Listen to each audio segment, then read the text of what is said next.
We're here at ICANN 54 in Dublin, and I'm talking to 2016 NomCom Chair Stéphane van Gelder and Chair-elect Hans-Peter Holden. Stéphane, let's start with you. The transition has dominated a lot of ICANN attention for the past year.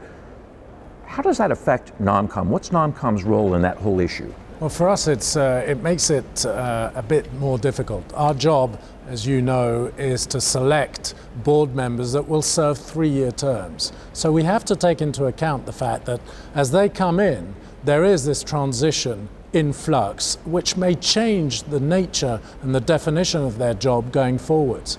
It may change the balance of the board. It may change the makeup of the board. You never know what could come out of this process because it is very much a work in progress. So we have to try and make sure that people that we talk to as they apply for the NomCom positions are aware of this, and it's difficult to explain something that's not finalized yet, and also that they are aware that the ICANN responsibilities that they're taking on at board level may evolve over time. So it's added more context to the difficulty of the nominating committee's task in selecting these candidates.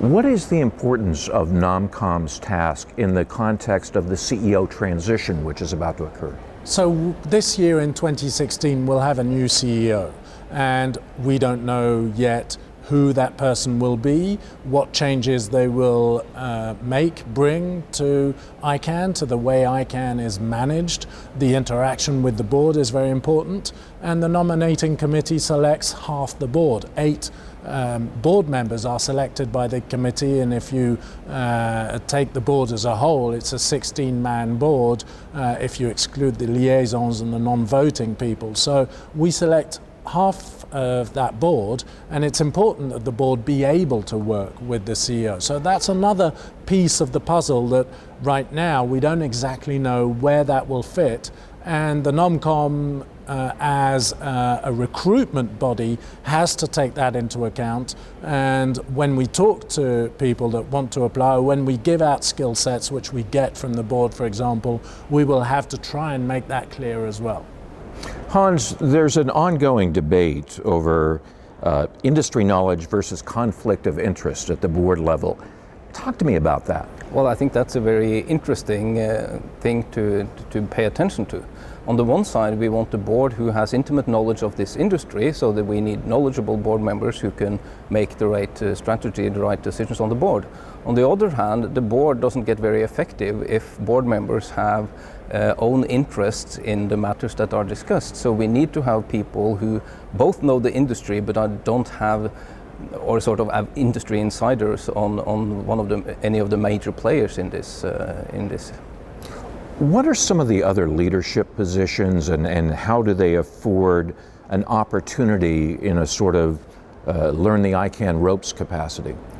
I think that's a very good question, and the really important positions aren't really the board, because that's just supposed to be oversight. The real work happens in the supporting organizations, so being a member of the at-large or the CCNSO or the GNSO is somewhere where you can really make a difference in what happens on the policy side. Stéphane, can you tell us about NomCom's work on transparency, accountability, ongoing efforts to be at the storefront of changes in this regard, reviews, report cards, that sort of thing? Since 2012, really, the NomCom has worked extremely hard to become not only more transparent, but essentially a poster child for transparency within the ICANN community. So we have put out report cards nearly on a monthly cycle to explain what we're doing whilst we work. Each NomCom works in a yearly cycle, and there are phases in that work, from recruitment to selecting the candidates, deciding who we're going to assign. All that is chronicled through report cards. We hold open meetings where we try and invite the community to come in and see the way we work. We also have imposed upon ourselves, and this is a new development that came in last year, reviews for both the leadership that was existing and the members, and last year everybody agreed to have those reviews published, which I believe is the only, the NomCom is the only body that does that publishes its reviews and agrees to do so before actually seeing those reviews, so seeing whether they're good or bad. So we're trying to be accountable to the community that has selected the NomCom members, and we're trying to make sure that they know what they're getting out of that work and that they can hold us accountable if they don't think that we're doing a good job, or that they can be part of the process and understand it better. It's all about making sure that everybody knows what the NomCom is doing. At the same time, it's important to say that all candidate data remains secret. That's the only thing we don't publish. We're not obviously willing to tell people who has applied for what position. All that we publish is the people that we select. So the candidate data is secret, but the process is open.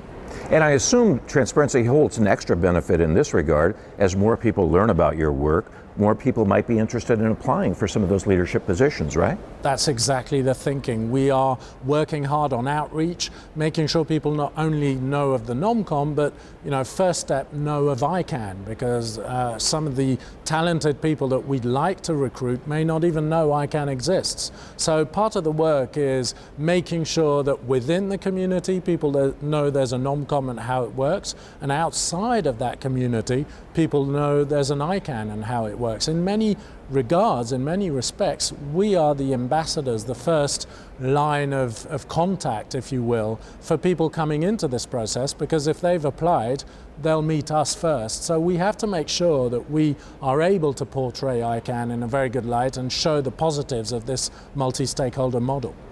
That's great. Gentlemen, thank you very much.